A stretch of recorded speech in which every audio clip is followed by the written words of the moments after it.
이스라엘 백성의 죄 중에서 가장 큰 죄가 바로 이 우상 숭배예요. 그래서 하나님께서는 예레미야 선지자를 통해서 계속해서 우상을 버리고 돌아오라. 우상을 버리라라는 메시지들을 선포합니다.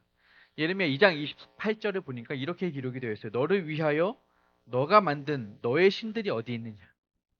너를 위하여 너가 만든 너의 신이라고 말을 해요. 주어가 뭐예요? 너예요. 너. 다 너. 너를 위해서 너가 너의 신을 만들었다는 것입니다.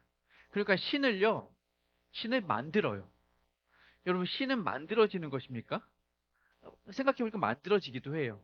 이 우상이라는 것이 영어로 아이돌이잖아요. 그쵸? 아이돌 우리가 흔히 쓰잖아요. TV에서 너무 많이 나와요. 아이돌들. 그러면 그 아이돌, 수많은 아이돌이 데뷔하고 나오고 뭐 이렇게 신곡을 발표하고 하는데 그 아이돌들이 아이돌이 되게 하는 것은 자기 자신이 아니에요. 누구냐? 대중들이 그들을 아이돌로 만들어주는 것이죠. 그쵸? 음반을 사주고, 음원을 사주고, 뭐, 브로마이드 사주고, 브로마이드 요즘도 있나요? 사주고, 사주고, 팔아주고, 막 올려주고, 따라가지고, 그쵸? 그리고 막 눌러주고, 이렇게 해야 비로소 그것들이 아이돌이 되는 것이에요. 내가 아이돌이 되고 싶어. 다들 뭐 그런 마음으로 등장을 하고 데뷔를 하지만, 진짜 아이돌이 되어서 10대들의 우상이 되는 수는 적다는 것이죠. 그러니까 결국 무엇이냐? 아이돌도 만들어지는 것, 우상은 만들어지는 것이 맞아요. 그것은 우상이기 때문에. 그런데 우리의 하나님, 참 신이신 하나님은 만들어지지가 않습니다. 그러니까 그 차원이 다른 거예요. 우상은 만들어지지만 참 신이신 하나님은 만들어지지가 않습니다. 우상은 만들어진 피조물이지만 하나님은 그 모든 것들을 만드신 창조물이세요. 우리는 우상을 만들지만 하나님은 우리를 만드신 분이에요. 그러니까 전적으로 그 차원이 다르죠. 하나님은 달라요. 그래서 1절부터 5절까지 이야기들을 우리가 쭉 살펴보시면요. 이 세상의 우상들의 하찮음을 이야기해요. 아, 그 우상들은 자기들이 할 수 있는 게 아무것도 없어요.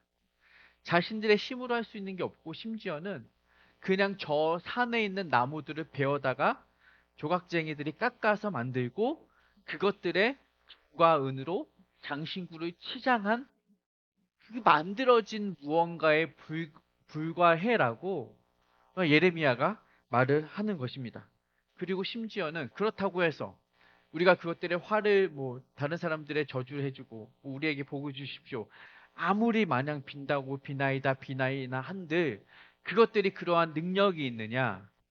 아무 능력도 없고 아무 짝에도 쓸모가 없다라는 것을 성경은 말합니다. 그러면 반대로 하나님은 어떠하시냐? 그 이야기를 6절부터 10절에 해요. 하나님은 다르다는 거예요. 하나님은 만들어지신 분이 아니라 하나님 세상을 만드신 분이다. 모든 것 위에 뛰어나신 분이고 만물의 조물주이시며 지금도 다스리고 계시는 주관자이시다라는 것을 성경은 말을 하고 있습니다. 10장 6절에도 보면 여호와여 주와 같은 이 없나이다. 아멘. 세상에 주와 같은 이가 없습니다. 그리고 뭐라고 말을 해요? 주는 크시니 주의 이름이 그 권능으로 말미암아 크시니이다. 주의 이름은 권능이 있으시다는 거예요. 권능은 뭐예요? 능력이잖아요. 디나미스, 폭발적인 능력이 있으신 분이에요. 하나님은 그러한 분이시다. 다른 우상들은 아무런 능력이 없지만 하나님은 모든 능력을 다 가지신 분이다라는 것을 1절부터 5절과 6절부터 10절을 대조하여 설명을 하고 있습니다. 그리고 계속해서 말하기를 12절부터 16절 이어지는 부분에서는 그 하나님이 정말 세상의 창조주이시다. 그래서 12절에 보니까 여호와께서 그의 권능으로 땅을 지으셨고 그의 지혜로 세계를 세우셨고 16절에도 보니까 그는 만물의 조성자시요 계속해서 하나님의 크심을 반복 강조하고 있습니다. 그러니 여러분 하나님은 우상과 다른 분이에요. 우상과 비교할 수 없는 분이에요. 하나님은 우리를 만드셨지만 우리는 우상을 만들고 있다는 거예요. 이게 문제라는 거죠. 하나님이 우리를 만드셨으면 우리는 하나님을 존경하고 존귀히 여기고 섬겨야 할 것인데 우리는 하나님이 아닌 또 다른 우상을 만들며 하나님이 아닌 다른 것을 섬길 대체자를 찾고 있다라는. 왜 그래요? 왜 우리가 우상을 만들고 있느냐? 앞서 2장 28절에서 말했던 바로 그것입니다. 너를 위하여 너가 새긴 너의 우상이라는. 왜 우상을 만들어요? 나 때문에. 나를 위해서. 나의 어떠함을 위해서. 나의 어떠한 만족을 위해서. 버리지 못하는 것. 그것이 바로 우상이라는 것입니다. 누군가는 우상을 심리적 증폭기라는 표현을 쓰더라고요. 이 책에 나온 내용이에요. 제가 예전에 읽었던 책인데 오늘 이 우상에 대한 이야기를 하면서 이 팀켈러 목사님이 내가 만든 신, 그쵸? 내가 나를 위해 만든 신이란 책 제목인데 이걸 다시 한번 읽고 참고를 조금 더 했어요. 이 책에 보니까 우리 우상을 심리적 증폭기라는 표현을 쓰더라고요. 심리적 증폭기. 어, 무슨 의미인지 대충 가늠이 되실 거예요. 우리는요, 우리 욕심을 채우기 위해서 우상을 이용해요. 그리고 이 우상이 우리의 마음속에 어떤 욕심과 욕망을 채워줄 수 있을 것이라는 그 기대를 가지고 우상을 섬기는 것이죠. 그리고 우리의 욕심은 작아지지 않아요. 커지면 커졌지 작아질 생각 안 해요. 여러분 중에 어느 누구도 우리의 어떠함이 작아지기 바라는 사람 없잖아요. 큰 집 살다 작은 집 가기 바라는 사람 없고, 큰 차 타다 작은 차 타기 바라는 사람 없고, 인기 많다가 인기 적어지기 바라는 사람 없고, 통장 잔고가 늘었으면 늘었지, 통장 잔고가 바닥이 나고 마이너스가 되기 바라는 사람은 없다는 거예요. 그게 일반적인 우리 마음이잖아요. 당연스러운 마음이에요. 근데 그것들을 우상은 점점 더 크게 만든다는 거지. 우리의 욕망을 더 부풀려요. 1을 가졌으면 2를 갖게 만들고 2를 가졌으면 3을 갖게 만드는 이 우상이 하는 일이에요. 그러니까 이 우상으로 말미암아 우리 마음속의 욕망들은 더욱 커져가고 증폭되는 것. 그렇게 우리 마음속에 심리적으로 이 우상을 섬기면 더 많은 것을 가질 수 있겠지. 더 많은 것을 누릴 수 있겠지. 더 높은 자리에 오를 수 있겠지라는 우리의 마음속에 허황된 것들을, 헛된 것들을 자꾸 밀어넣고 자극하는 거죠. 자꾸 자꾸 만져요. 그럼 커지는 거죠. 갑자기 여드름 뾰루지가 생각이 나는 만지면 자꾸 커지잖아요. 이게 우상이 하는 짓이라는 거예요. 그래서 점점 더 좋은 것, 비교급이죠. 더 좋은 것, 더 많은 것, 더 높은 것. 비교급, 퍼더 하다가 결국은 최상급으로 가는 거예요.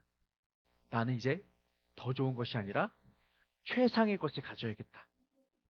최고의 것을 가져야겠다라는 그 이루지도 못할 그 욕망의 목표를 세우게 되는 거예요. 그러면 여러분, 우리가 조금 더는 가질 수 있어요. 그쵸? 조금 더는 얻을 수도 있어요. 그런데 우리가 최고의 것을 가질 수가 있느냐 이거죠. 가질 수가 없어요. 왜냐? 최고의 것을 가진 사람도 가질 수가 없는 이유는 우리는 점점 더 계속 비교하거든요. 더 많은 것을 가져도 나보다 더 가진 사람과 비교하기 때문에. 더 많은 것을 누려도 나보다 더 많은 것을 누리는 사람들과 나를 비교하기 때문에. 인스타그램에 올라온 명품 걸친 사람들, 맛있는 것을 먹으러 다니는 사람들, 좋은 곳에 해외여행 다니는 사람들을 보면서 우리는 비교해. 나는 왜 놀러 못 가지? 나는 왜 못 가지지? 그러면서 나도 더 열심히 살아서 저기 가야겠다. 저거 먹어야겠다. 저거 입어야겠다. 우상이 주는 마음들입니다. 그것이 우상이 우리에게 심리적 증폭감만, 허황된 욕망만 갖게 한다라는 거예요. 그리고 그것들을 위해 노력하는 그 모든 장소가 우리에게는 우상 숭배의 장소가 되는 것이죠. 옛날에 뭐 이제 우리가 알다시피 성경에도 보면 아시다시피 무슨 아데미 신전이다, 뭐 제우스 신전이다 있잖아요. 신전들이 뭐예요? 우상 섬기는 거잖아요. 아르테미우스 뭐 섬기면서 다산의 신을 섬기고, 뭐 아프로디테 미의 신을 섬기고 그렇잖아요. 더 많이 가지기 위해서, 더 많이 누리기 위해서 신전에 가서 신을 섬기는데 저는 이 책에서 그 인사이트 보면서 깜짝 놀랐어요. 그러면 결국 오늘날의 신전은 어디냐 이거예요. 자, 우리가 사무실에 앉아서 더 많이 벌기 위해서, 더 높은 신진의 자리에 올라가기 위해서 그 자리에서 그 욕망을 품고 그 심리적 증폭감을 가지고 살아간다? 우리의 사무실이 신전이 될 수 있다는 거죠. 요즘 너무 아름다운 것이 중요해진 시대에 여름이 되니까 조금 더 예쁜 몸매 잘 가꿔진 이렇게 밸런스 가지기 위해서 힘을 써요. 그러면 그것을 위해서 헬스장에서 내 모든 시간과 여유가 정을 쏟는다? 그러면 헬스장이 우리의 신전이 되어버리는 것이라는 거죠. 그러면 교회는요? 교회에 와서 나의 어떠함을 구하고 나의 어떠함을 바라고 나의 어떠함을 간구할 때 물만 떠놓지 않았지. 앞에 나무만 없다 뿐이지 신전과 뭐가 다르냐 이거죠. 교회도 신전이 될 수 있다라는 커다란 충격을 제가 받게 되었습니다. 여러분, 이처럼 나를 위해 만든 것은 우상이 될 수 있고 나를 위해 사는 삶은 우상 숭배의 삶인 것이고 또 그 자리가 우상을 섬기는 신전이 될 수 있다는 사실을 우리가 자각하고 깨닫고 깊이 생각을 해야 합니다. 우상은 늘 우리 주변에 있고 신전은 모든 곳에 널려 있다라는 것이에요. 여러분 이것이 오늘날 우리가 긴급하게 여겨야 할 우상 숭배의 문제입니다. 그리고 조금 더 말씀드리자면 이 우상 숭배는요. 단순히 우상을 섬긴다고 해서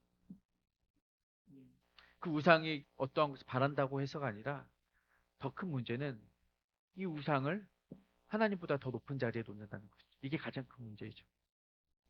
우리가 늘 우상 숭배에 대한 개념을 정리할 때 이렇게 하잖아요. 하나님보다 더 높은 자리에 두는 것. 이것이 우상이 되는 거예요. 이것이 우상이 되는 거예요. 제가 정말 아이를 갖게 되었잖아요. 얼마나 기다렸겠습니까? 결혼도 늦게 했죠. 사실 그때만 해도 이렇게 늦게 결혼할 줄은 몰랐는데 40이 넘어 결혼을 하고 40이 넘어 아이를 낳았어요. 뭐 성경 속에서나 나오는 이야기인 줄 알았는데 제가 그랬어요. 그러면 저에게 이 아이가 얼마나 이쁘겠습니까? 정말 두꺼비같이 못생겼도 저에겐 두꺼비같이 이쁠 거예요. 그쵸? 떡두꺼비같이. 아니 공주님이니까 떡두꺼비는 안 되겠어요. 암컷 두꺼비라고 하시죠. 어쨌든 얼마나 이쁘겠습니까? 그런데 오늘 말씀을 준비하면서 내가 이 아이를 우상으로 섬기면 안 되겠다. 그렇다면 그렇다면 우상이 되겠더라고. 너무 예쁘고 너무 사랑스러워. 이 아이를 위해서 다 줄 수 있을 것 같은 마음이 드는 거죠. 그러면 우상이 되는 거예요. 하나님을 위해 다 드릴 거라고는 별로 생각도 안 하고 말로만 그렇게 나불나불 되면서 제 안에서는 이 아이를 위해서 뭘 더 해줄 수 있을까 고민하는 저를 보면서 이 지식이 우상이 될 수 있다는 것을 생각을 했다는 거예요. 그러니까 여러분 우리가 딱 생각해야 될 중요한 문제는요 이거예요. 하나님보다 더 사랑하는 거. 혹자들은 우리 중에 누군가도 이런 생각을 할 수 있어요. 나는 우상을 섬기지 않아요. 그렇죠? 나는 지금까지 우상을 섬긴 적이 없어요라고 말을 할 수 있어요. 정확히 말하는 것은 우리는요, 하나님을 섬기지 않은 적이 없어요. 자, 우리는 늘 하나님을 섬겨요. 지금도 하나님을 사랑해요. 하나님을 사랑하는데 문제는 하나님과 우상을 동시에 섬기고 동시에 사랑하고 있다는 거예요. 그러니까 우리가 세상의 것들 어떤 바라는 것들 위해서 기도도 할 수 있고 노력도 할 수 있지만 이것들이 하나님을 넘어서서는 안 되는데 두 가지를 겸하여 섬길 뿐만 아니라 넘어서서 섬길 때 이것은 강력한 우상이 된다는 것입니다.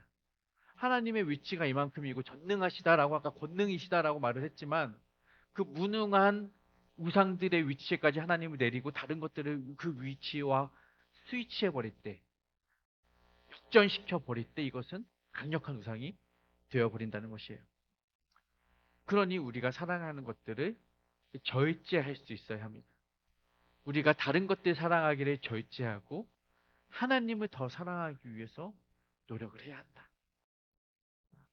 우리가 그것들을 늘 기억해야 할 것이고요. 우상 이야기하면은 늘 나오는 것이 결국은 그 돈이잖아요. 돈. 이 책에서도 보니까 결국 우리가 주의해야 할 우상들의 이야기를 하면서 우리 안에 있는 탐심, 돈 이야기를 길게 끌고 가요. 결국은 가장 큰, 가장 중요한, 가장 경계해야 할 우상은 이 시대의 돈이라는 것이에요. 성경에서도 그렇게 말했는데 2000년이 지난 지금도 그것은 변하지가 않아요. 돈이에요, 돈. 골로새서 3장 5절에 보니까 이렇게 말을 합니다. 골로새서 3장 5절 함께 읽어볼까요? 시작. 그러므로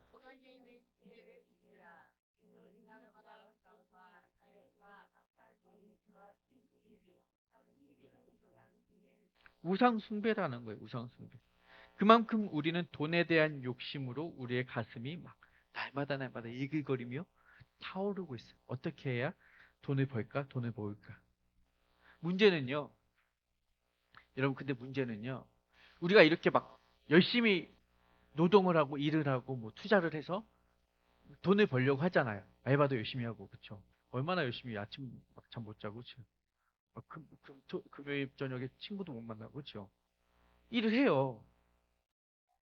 그런데 중요한 것은 이 탐심을 우리가 우상숭배라고 죄라고 생각하지를 않아요. 대부분은. 왜? 나는 정당한 노동을 해서 열심히 일을 해서 내 생활을 영위하기 위한 것이야. 그렇잖아요. 지금 여러분이 중에 누구도 나는 탐욕으로 차 있는 그러한 부정한 사람이야라고 자신을 이렇게 생각하는 분은 없을 거예요. 없을 것 같아요. 저도 그렇게 생각을 안 하고 살았으니까요. 그런데 여러분, 탐심은 중요한 죄이고요. 우리 안에 늘 도사리고 있어요. 그래서 제가 이야기하는 거예요. 제가 또 이 돈에 대한 이야기, 물질에 대한 경계 이야기하면, 아, 목사님 늘 하는 또 뻔한 이야기 하시네라고 생각을 할 수 있어요. 목사님들이 죄 이야기하면 돈, 늘 우상숭배에 가니까. 근데 여러분, 이것을 귀에 이렇게 피가 나도록 들어도 모자람이 없는 이유는요. 탐심, 다른 죄는 우리가 죄라고 알아요. 탐심은 죄라고 몰라요. 여러분 생각해 보십시오. 여러분이 길 가다 남의 주머니에 있는 것을 슬쩍 한다고 생각해 보십시오. 남의 것에 손을 대려고 하는 순간, 남의 것에 다가가려고 하는 순간, 우리는 알죠. 이것은 도둑질이다. 나도 알고 남도 알고 하나님도 아는 죄예요. 그렇죠? 여러분이 어떤 뭐 다른 여인과 혹은 다른 뭐 배우자와 함께 이렇게 부정한 일을 저지른다고 생각을 해보십시다. 그러면 그 다른 남의 배우자와 손을 잡는 순간 우리는 알아요. 그 마음을 품는 순간 이거는 간음이구나. 이거는 정욕이구나. 이건 해서는 안 되는구나. 뭐 빡발자국 가지 않아도 우리는 그것이 죄라는 것을 딱 하고 알아요. 누가 죄라고 안 해도. 근데 여러분 탐심은요. 누구도 모르고 나도 몰라요. 내가 이것을 위해서 얻으려고 하는 것들이 내가 탐욕을 저지르고 있구나. 라고 생각 안 해요. 나는 열심히 노동하고 일을 하고 물질을 모으고 있구나라고 생각을 하지 탐심이라고 생각을 하지 않는다는 거예요. 그러니 탐욕이라는 것은요. 물질에 대한 것은요. 빠지고 무언가 큰 과장하는 사건이 사고가 나기 전까지는 내가 탐욕을 저질렀구나라는 것을 모르기 때문에 더 위험하다는 거예요. 그러니까 우리가 늘 이것을 자각해야 돼요. 여러분 이것을요.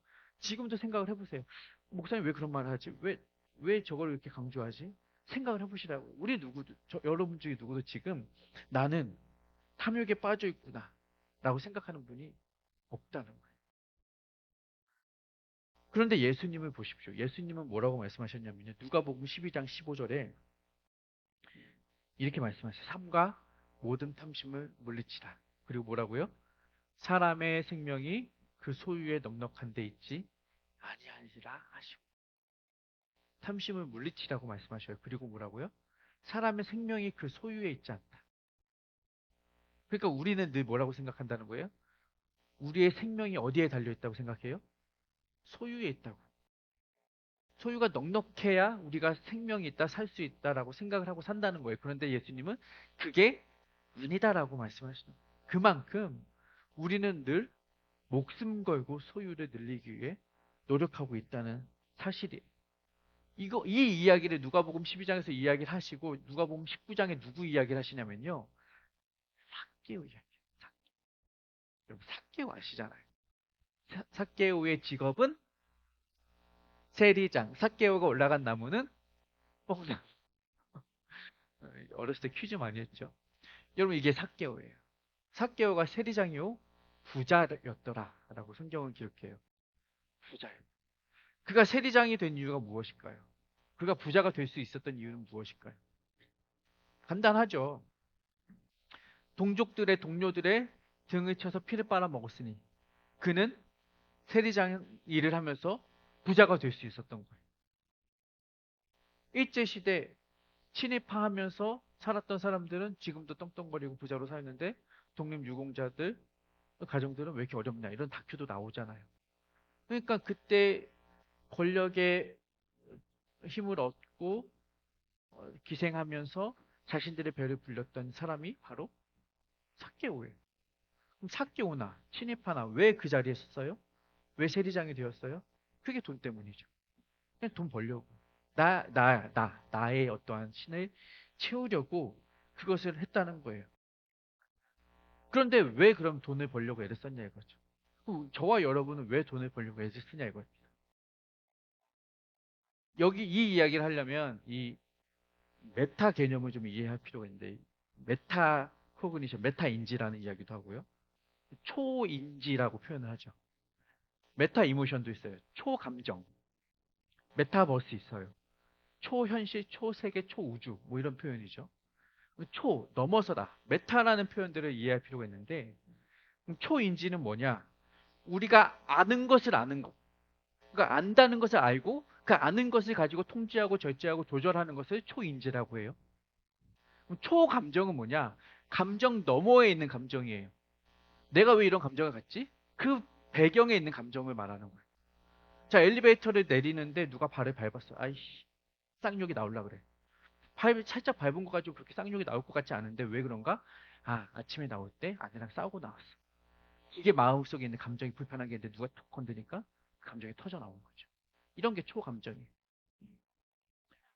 이 개념이 메타 아이돌이 있다는 거예요. 초우상이 있다는 거예요.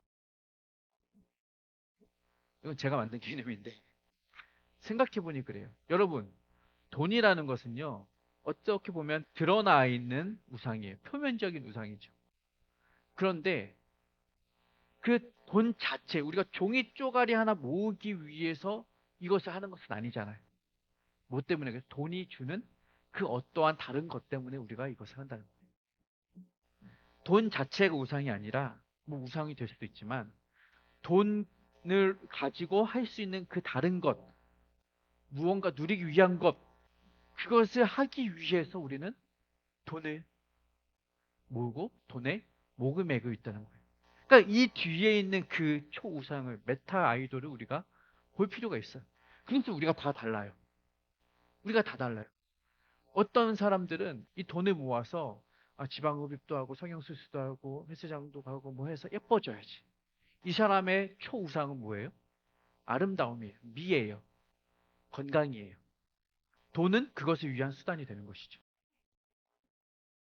어떤 사람은 돈을 모아서 우리 아이들 맛있는 거 먹이고 우리 아내에게 좋은 명품백도 사주고 우리 좋은데 우리 아이들 학원도 보내고 돈 자체가 아니라 이 사람에게 있어서 초우상은 뭐예요? 가족이 되는 거죠. 가족 때문에 사는 거예요. 아이들 때문에 사는 거예요. 이런 개념이에요. 이런 개념. 돈을 가지고 사람을 사요. 사람들하고 관계하고 먹으러 다니고 부어라 마셔라 지화자 좋구나. 이 사람의 초우상은 사람이고 관계이고 즐거움이 되는 거예요. 그리고 돈을 가져봤더니 사람을 내가 쥐락펴락할 수 있어. 이 사람의 초우상은 뭐예요? 권력이에요. 우리가 이 뒤에 있는 우상을 볼 수 있어야 해요. 그래서 돈이 위험하다는 거예요. 그래서 돈이 가장 위험한 우상이라는 거예요. 우상 중에 우상. 왜냐? 돈으로 할 수 있는 일은 앞으로 더욱 많아질 것이기 때문에. 누구죠? 돈으로 살 수 없는 것. 책 쓴 사람 마이클 샌델 교수가 말했잖아요. 이제는 돈으로 살 수 없는 것이 없어졌어요. 돈으로 할 수 없는 것이 없어졌어요. 야구장 1등석도 돈 있으면 사죠. 심지어 나는 차라리 돈 내고 과속할래. 도덕 규범이 사라져요. 법이 사라져요. 그냥 10만 원 내고 버스 전용 차로 달려서 남들보다 빨리 가면 그만이지 뭐. 돈 내면 땡. 법도 규범도 윤리도 돈 앞에서 다 무릎 꿇습니다. 이것은 아주 작은 것에 불과하죠. 세상을 보십시오. 돈으로 다 해결하려고 합니다. 물질주의가 만연해지고 편만해질수록 이 돈이라는 우상이 가지는 그 초우상의 권력들은 더욱 많아질 것이고 더욱 커질 것이에요. 그래서 제가 여러분 돈을 조심하라고 말씀드리는 것입니다. 그 돈이 주는 유혹이 많아지기 때문이에요.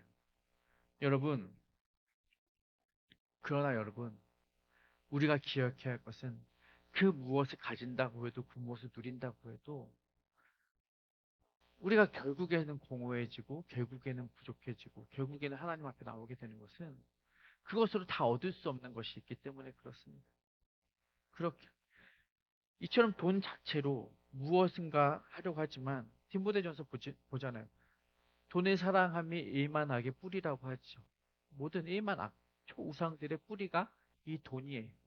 그 이야기 드리는 것이고. 그러나 그것들로 할 수 있는 모든 악, 그 너머에 계시는 하나님을 우리가 볼 수 있어야 한다는 거예요. 하나님. 하나님은 이 모든 것들을 다스리시는 것. 예레미야가 말하는 것이 그것이에요. 우상들은 만들어진 신에 불과하고 너희가 만든 신에 불과하지만 하나님 우리를 만드신 분 아니냐. 그 크신 하나님을 두고서 왜 다른 우상들 앞에 절절 거리고 있느냐. 이 이야기를 예레미야가 하는 것입니다. 여러분, 하나님을 대신할 수 있는 것은 아무것도 없습니다. 하나님을 대신할 수 있는 신은 없고 대신할 수 있다고 착각하는 그 모든 것들은 만들어진 신, 우상에 불과하다는 사실을 우리가 좀 기억합시다. 하나님을 만날 때 우리는 그 모든 것을 만족하며 누릴 수 있다는 거예요. 삭개오가 그랬다는 거예요. 삭개오. 결국 삭개오 이야기 다시 한번 정리하고 돌아가면 삭개오가 모든 것을 가질 수 있다고 해서 돈을 모았잖아요. 그렇게 돈을 모으고 살았던 사람. 그런데 잊지 못했던 무언가가 있다는 거예요.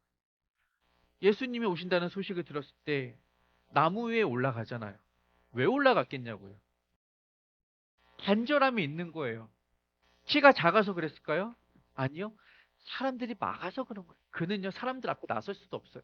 그러니 나무 뒤에서 숨어서 봐야 하는 사람이에요. 그런데, 그렇게라도 그가 나무 위에 올라가서 예수님을 먼 발치에서라도 보고 싶었던 이유가 무엇이냐, 내 안에 결핍이라는 거죠, 결핍. 결핍. 자신의 체면과 자신의 채통을 버리면서까지도 이렇게 기어가서 봐야 했던 그는 결국 예수님이 만나 주시죠. 자신의 체면과 채통을 버렸더니 예수님이 예수님으로서의 체면과 채통을 버리고 찾아오시잖아요. 예수님이 유대인 출신 선생이 죄인인 세리에게 찾아가잖아요. 사람들이 수군거리고 욕하잖아요. 왜 죄인의 집에 가서 먹고 마시냐고. 삭개오가 자신의 체면과 채통을 버리고 다 내려놓고 예수님이 찾아갔을 때 예수님도 그 모든 것들을 버리고 삭개오를 찾아가시는 거예요. 여러분, 우리에게 이러한 예수님을 만나는 경험이 필요합니다. 다른 우상의 어떤 것들 버리고 내려놓고 가면 예수님도 자신의 것들을 다 포기하고 우리를 위해 찾아와 주시는 것입니다. 고린도후서 8장 9절이 그 이야기. 읽어봅시다. 시작.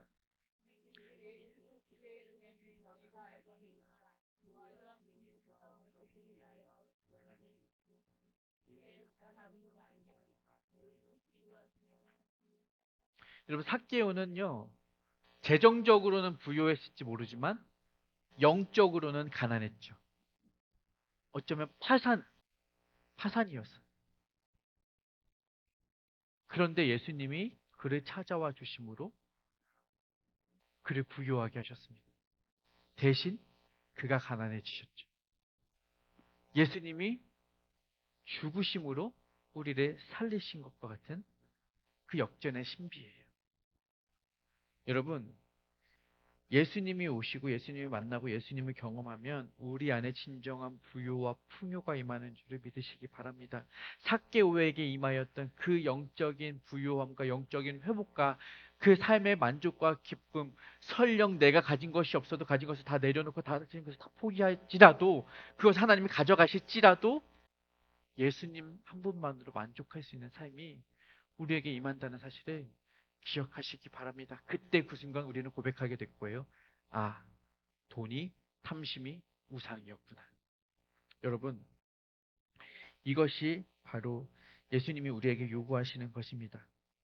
우상은요, 할 수 있는 것이 아무것도 없으면서 우리에게 섬기기를 요구해요. 하지만 하나님은요, 모든 것을 하실 수 있으면서 우리에게 섬김을 요구하시기는커녕 우리를 위해 섬겨 주셨습니다. 그게 예수님이 일하시는 방식입니다. 여러분, 그런 예수님을 만나십시오. 그런 예수님으로 인하여 만족하십시오. 돈의 종이 아니라 예수 그리스도의 종이 된 삶. 그것이 더 행복한 삶입니다. 우리 자신을 봅시다. 지금 누구의 종입니까? 돈의 노예입니까? 예수님의 종입니까? 나를 위해 만든 신을 섬기고 있습니까? 아니면 나를 만드신 신을 섬기고 있습니까? 우리가 늘 점검해 보아야 할 것입니다. 그리고 나를 만드신 주님, 그분은 특별한 목적이 있어서 나를 만드셨으니, 그분은 특별한 목적이 있어서 나를 섬겨주셨으니, 우리를 만드신 그 목적과 그 사명과 소명과 부르심에 합당한 삶, 그것들을 위해 우리의 삶을 드립시다. 우상을 위해 우리를 드리지 마시고, 내 몸과 마음과 정성을 다하여 주를 섬기시는 저와 여러분의 삶이 되시기를 축복합니다.